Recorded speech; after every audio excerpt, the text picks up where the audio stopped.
Video games designed with children as their primary audience tend to be calm and colourful, right? I mean, they want to inspire a sense of wonder and adventure, right? The enemies would never be deliberately fear-inducing, right? Well, in certain games, the appearance, movements, and especially sounds of some enemies can directly contradict this idea, quite severely, in fact. Of course, fear is subjective, so while some may scoff dismissively at these enemies, others may have already switched the game off, dropped their controller out of sheer fright, or just pop themselves to death upon seeing them for the first time. I know I did. I'm Josh from WhatCulture.com, and these are the 9 most terrifying enemies from kids' games. Number 9. Rugrats the Goose. Since I was reminded that the Rugrats PlayStation 1 game existed the other month and was reintroduced to some footage, I realised just how much I'd repressed about it. This game completely and utterly traumatised me as a kid, and as a result I find pretty much any excuse to talk about it in these videos because therapy is far too expensive, so sorry in advance. While pretty much everything in this game is actual hell, it's one particular enemy that stands out: the goose. Sure, you might all be brainwashed now and think that geese are actually wholesome little jokers that honk and cause mischief thanks to Untitled Goose Game, but that release is merely propaganda hiding the real truth. That's right, I'm Josh from WhatCulture.com, and this is the disturbing truth behind geese. That's because the goose from Rugrats is what these little devils are really like, and it's goddamn terrifying. Not only does this polygonal abomination move like it's possessed by the demon Pazuzu, but it essentially acts as a minotaur. The level it shows up in is a literal maze, which is already confusing to explore. Make one wrong move though, and you'll be treated to its bone-chilling honk, letting you know it's found you and that your chances of escape have all but been eliminated. I hate you. I hate you with all my honking heart. This game messes me up, guys, and you need to experience it with me. Number 8. Spyro the Metal Back Spiders. These incredibly fast and practically indestructible spiders appear in high caves during the first Spyro game.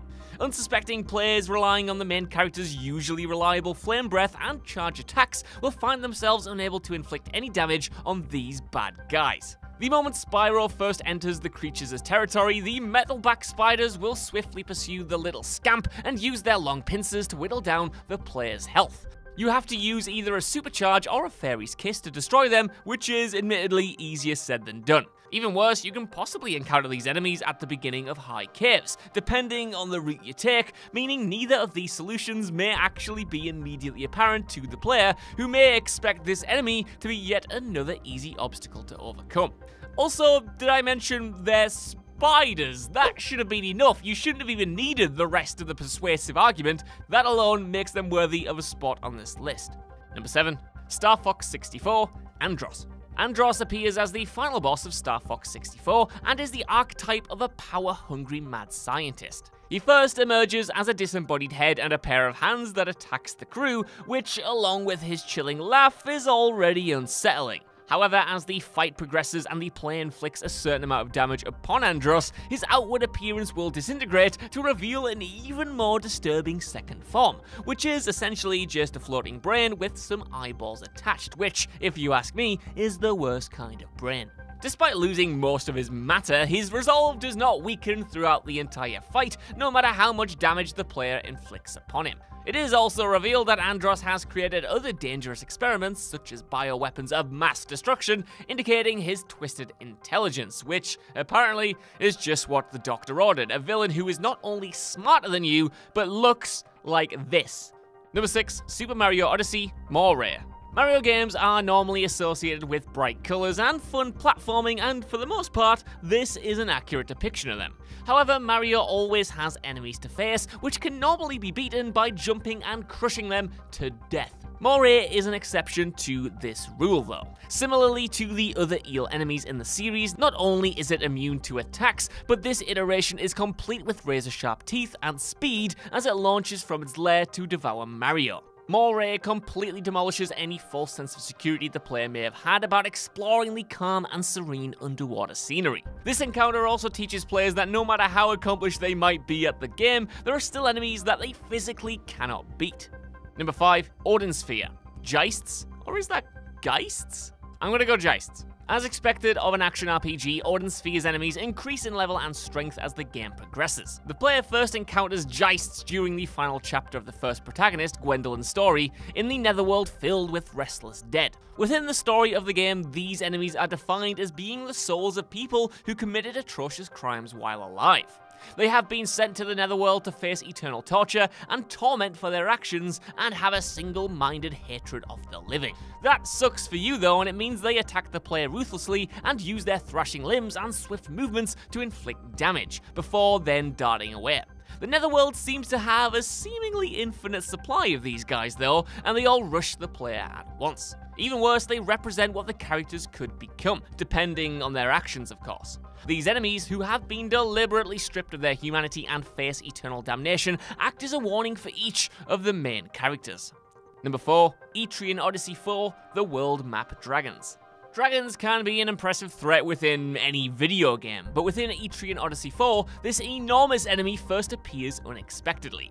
In fact, the first appearance occurs as the player's band of explorers are encouraged to map out the overworld. The twist is, when you've done a bit of exploring, you're suddenly thrust into avoiding a dragon that could erase all this progress. Unlike regular FOEs within the series, which are marked on the map, this dragon's approach is signified only by a warning text box, as it appears on the map and then starts flying across it. The player cannot fight the dragon at this point, but is forced to fly away, a stressful enough course of action without the dragon being significantly faster than your explorers. Depending on where the player is located when the dragon first emerges, sheer bad luck is enough to result in explorers being flung back to the town, HP depleted, and hard-earned supplies lost. Number 3, Rayman Origins Tentacle Claws. The design and actions of this enemy tap into a very specific set of primal fears. The idea of something unknown lurking in murky waters just waiting to lash out and snatch hold of you is downright terrifying. I mean, it was why I was so scared of Lake Placid as a child. Everyone else was terrified of Jaws, but I was scared of the big crocodile thing. Anyway, another issue with these enemies is that even if the player anticipates their sudden appearances, tentacle claws cannot be damaged by Rayman. They must be avoided instead, which only adds to the difficulty in swimming or platforming, since their reach is not limited to the water itself. What makes these enemies even more terrifying for a children's game though is how distinctly their design contrasts with Rayman's and the usually colourful settings. The tentacle claws are nightmarish, jagged and dark, camouflaging themselves in equally dark waters and waiting for Rayman to pass by before striking. This form of hiding in plain sight means that even experienced players may still be surprised, and sometimes their appearance is only noticeable once Rayman has already taken damage or been killed by them, making them a constant possible threat. Number 2, Kingdom Hearts Dark Side. Although players will have to fight this boss or its slight variations many times across the Kingdom Hearts series, its first appearance is the one most people will remember, even if they've spent years trying to forget it. Darkseid is a hulking, pure-blood Heartless, which is first encountered during Sora's dive to the heart, which serves as a navigation and combat tutorial. That's right, the devs couldn't even wait until you got outside the practice area before proceeding to ruin your life. All of the previously taught skills must be used against Darkseid, which involves hacking and slashing at its weak points, you know, the regular boss battle stuff. However, this battle always ends with Sora being engulfed by shadows before waking up, which is particularly poignant since Darkseid is a manifestation of the darkness inside himself. Whilst this first encounter can be written off as existing only as a dream entity though, Darkseid soon appears again when Destiny Islands is cast into darkness. The idea of the power of light versus darkness is prevalent throughout the entire Kingdom Hearts series, but this encounter acts as an immediate physical introduction. Number 1, The Legend of Zelda Ocarina of Time, Dead Hand. As iconic as it is terrifying, Dead Hand appears during Ocarina of Time as a mini-boss at the bottom of the well, as well as in the Shadow Temple. So, just to catch you up already, that's an enemy called Dead Hand who lives at the bottom of a well and the Shadow Temple. No, I'm done. I'm tapping out already, guys. I don't think I can go through with the rest of this entry. Oh, with its horde of pale, grasping limbs encircling its blotchy body, Dead Hand more than lives up to its name, trying to snag and ensnare Link during the fight with him. Another distinctive feature of Dead Hand though is its dislocating jaw, which extends painfully wide to attack the player if Link has become trapped and cause the main body to appear. Both Dead Hand's limbs and body are discolored ambiguously with a red substance, which is implied to be blood through its carnivorous nature. While this is an enemy which can be defeated, its physical appearance is unexpectedly grotesque for new players. This is emphasized further in that none of the monsters have quite been as viscerally sinister as this dude.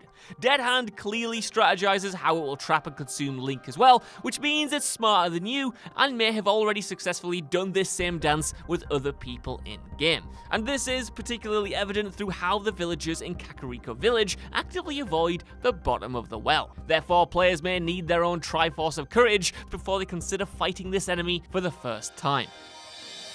So that's our list. I want to know what you guys think down in the comments below. Are there any enemies from your childhood that scared you more than this lot? I know for me, the piranhas from Tomb Raider would have made it on, but alas, I only had 10 spaces. Either way, while you're down there, could you give us a like, share, subscribe, and head over to whatculture.com for more lists and news like this every single day. Bye.